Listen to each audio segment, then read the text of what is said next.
It's been a while since I last saw anything from Zelos, but I think it was worth the wait, because what we got here is something special. And especially if you're tired of the same old, same old. So we're not going to look at a diver today, but we are going to look at the soon-to-be released Eagle 2, which is really their modern take on a pilot's watch. So think high-tech, futuristic-looking Flieger. In fact, this thing looks like it's straight out of some 80s sci-fi flick, like The Last Starfighter. Although it's not just the design here that could be considered next level, but the build as well.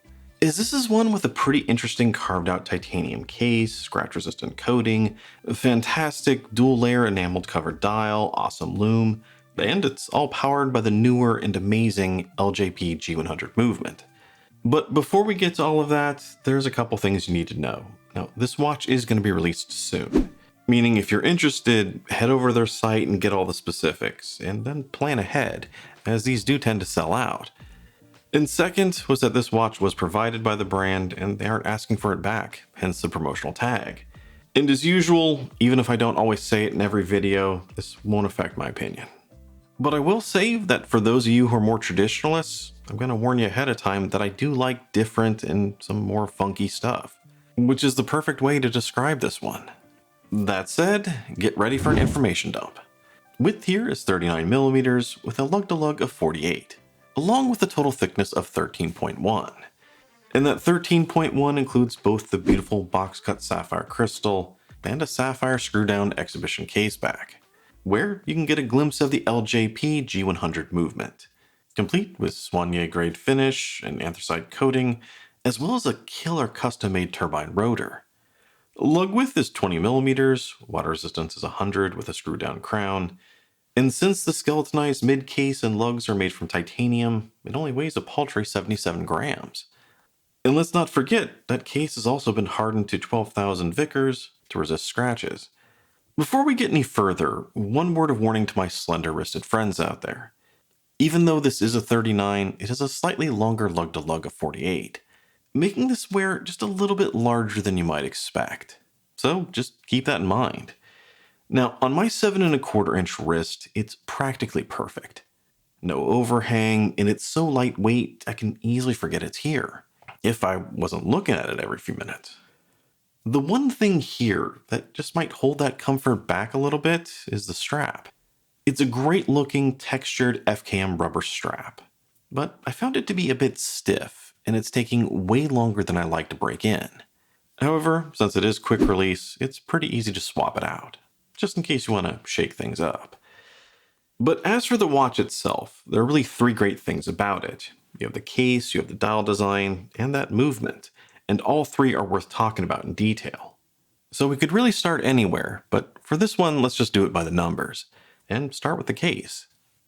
Now at first glance, the case appears to have a simple bead-blasted finish, something very tooly, with the exception of the highly aggressive polished chamfers, going down each lug. And remember, this is titanium. Usually you don't see this level of polish here. And that's kind of impressive by itself. But what's more impressive is that as you rotate the watch to take in those sleek angles of the chamfer, you start to notice something pretty unusual. That the midline of the case, the center of it has been hollowed out, leaving this circle with a complex honeycomb-like knurling. It's killer. And the first thing I said when I picked it up was just, wow. And from a technical standpoint, I'm not exactly sure how they did this. I'm guessing that maybe these are two different pieces fitted together. Either that or they have some really delicate CNC equipment. The only other watch I've seen do something similar is that one from Timex a few years ago.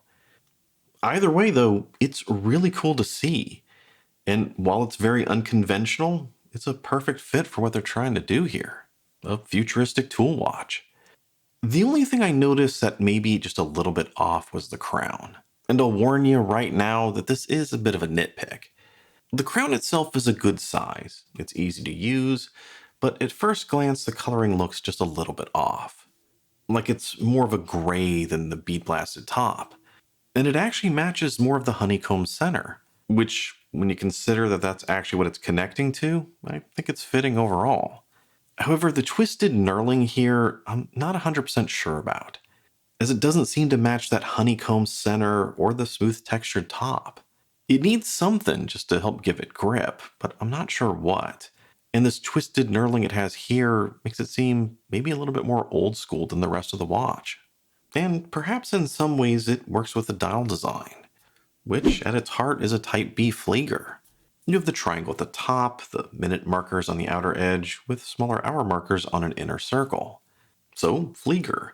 But as you can see, it's not quite like any Flieger you've seen before. This is definitely not a Laco. First off, you have this dual layer setup, with the outer minute track just slightly higher than the sunken hour track, while a metallic frame seems to act as a border between. Then, just to make things interesting with this teal version, it has a sunburst effect with a double fume effect. That's a lot of effects, but this means that the upper and lower layers have their own color gradients, going from a lighter teal closer in and then black on the respective outer edges, creating this very cool effect. And I actually think that's putting it mildly, especially because on top of everything here is a gloss enamel finish, giving it just this amazing sheen. I'm sure the other colorways will be great too, but this teal version is one you almost have to see in person to believe. I think I've done a pretty good job capturing it here, but I still think it's better in person.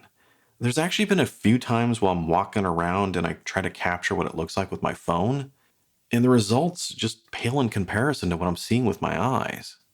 So, as good as it looks here on your screen, in person, it'll look even better. Anyway, let's get back to the dial design itself, as there are still a few things I want to point out, like the hands. Now, the hands are a tad aggressive, kind of like the K shape, and I think that's a perfect choice. They're modern, they're different, and they're pretty easy to make out, with the white standing out against the light teal, or darker blue, just depending on the angle of the light. This one shifts brilliantly. The skeletonized base is also a great idea, allowing more of that brilliant dial color to come through. And this is me just being a total watch geek, but just check out their length. Zooming way in here, you see that minute hand is super long, but not too long, as it goes right to the edge of the chapter ring, while the yellow second hand is just a touch longer to the end of it. And we're talking like a fraction of a millimeter here, which is how it should be, but that's a lot of effort just to make sure it is. And then there are the indices, most of which are painted on. The hours, the tiny arrows, the train track chaptering on the edge, but the minute indicators on that top platform are just slightly raised, enhancing the depth of the design.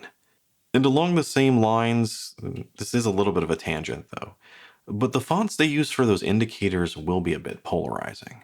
I posted a few previews on Instagram and Watch Crunch and got comments on each saying how much they hated the font used. Although for me, while they're not exactly the most gentle on the eyes, they are bold, aggressive, and easy to read, which is in line with what the design is trying to do, so overall I'm okay with them. And as a whole, I just really love what Zelos has done here. At its heart, it is a Flieger, giving it a very easy to use design. But everything here has been tweaked, just enough to give it some familiarity, while still giving it an updated, futuristic, eye-catching twist. And from looking at the case, I think a lot of time was put into getting the details just right, to make sure that there was balance here. Because as crazy and as cool as that honeycomb center of the case is, you actually don't see it while you're reading the watch. While it's on your wrist, top down, none of that is visible. The polished chamfers, the gleam of the crystal, and the reflections of the inner metallic border, all of that is there to guide your eyes right to what matters. There isn't even a hint of that crazy case until you start to tilt it to the side, ensuring it doesn't distract from the watch's true purpose, which to me is also a brilliant design touch. As for the LUME, well, it is a Zelos, meaning it's going to be awesome. First off, I love the design implementation, the LUME profile here, where all these smaller details just come to life. Not just the hands and the indices. I just wish those details lasted a little longer. However, what is here goes the distance, easily outpacing a Seiko diver and mostly keeping up with a couple of other great micro divers. And for a pilot's watch, that's fantastic. So LUME here will not disappoint. For me, one of the coolest aspects about this watch is the movement, the G100. And I should point out they are using the higher grade G100. It's a movement they previously used in their Spearfish, and that was one of the best parts about it. In fact, since I saw that watch, I've been telling brands left and right they really need to use this movement. Now, LJP, which I'm not even going to attempt to pronounce, is a Swiss company, and these are Swiss made. But the parent company is actually Miyota, and some say the design has similarities to Miyota's 9000 series, making this one basically a Super 9015, where it maintains that higher beat rate and adds an extended power reserve of 68 hours. And what's great about that is that you don't typically see that at this price point. I mean, if you think about it, your basic entry-level movement's going to have a standard beat rate and about a 40-ish hour power reserve. For that, we're talking like a Seiko NH35. Whereas with the next step up, there are a couple of different options, and typically you're going to get one with a higher beat rate, like say with the 9015, or one with an extended power reserve, and that's like Seiko's 6R series. And there are similar parallels on the Swiss side as well. But notice I said or, not and, as you never really get both. At least not until you hit a couple of grand with some really specialized in-house movements. With this G100 being the rare exception to that right now. It's really the best of both worlds. Smooth sweep, long life, and Japanese reliability mixed with Swiss precision. Like I said, I wish more brands would use this. Now, before we move on, I do have one minor nitpick here. And that's because they used a G100, there's a ghost date here. Which is when you have a dateless design, but there's still that middle position with the crown seeming to operate a non-existent date. Normally I'd consider this just a nitpick, but at this price point I can see a lot of you having a bigger issue with this, as I've lost count of the number of times I see comments saying they need to use the proper movement. But the thing is, with microbrands, you gotta work with what's available.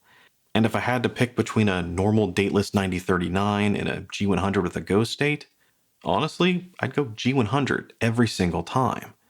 I think this movement is that good. As for price and value, well, here I'm honestly not going to be too much of a help, because I'm actually recording this before the webpage has gone live. Hopefully it'll be up when I'm editing this, but right now I don't know the exact prices. All I know is that they mentioned it's going to start around $799. And I'm assuming that's the early bird pricing, but I'm not 100% sure on that. But assuming it is $799, I'm going to say it's worth it, just for that movement. As the only other watch I know that actually has it is a much simpler looking Farer. And I think that one goes for $1,000. So $799 for a better looking watch, at least arguably better looking, is worth it. And that's not even counting the complicated titanium case here, the scratch resistant coating, and the beautifully complex dial. Bottom line, fascinating case, beautiful design, amazing movement. And this teal dial in particular will just blow you away in person.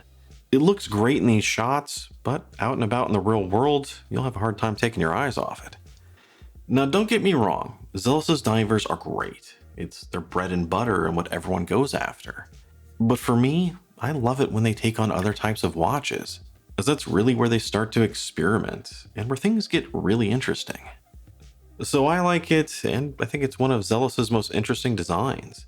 But at the same time, just to play devil's advocate, I could easily see that those who want something simpler or more traditional will not like this at all. They're probably thinking it's got way too much going on, and I can already see the comments saying it's trying too hard. But the thing is, that's sort of what Zelos is all about these days. Doing something a little bit different and a little more interesting, and it seems to be working for them. They are one of the big microbrand success stories. And I think thanks to all that success, that they have the ability to really experiment at times and push the limits of what they can do. And that's exactly where I think the Eagle 2 comes in. It's not a watch for someone that wants a basic Flieger. There are plenty of those out there.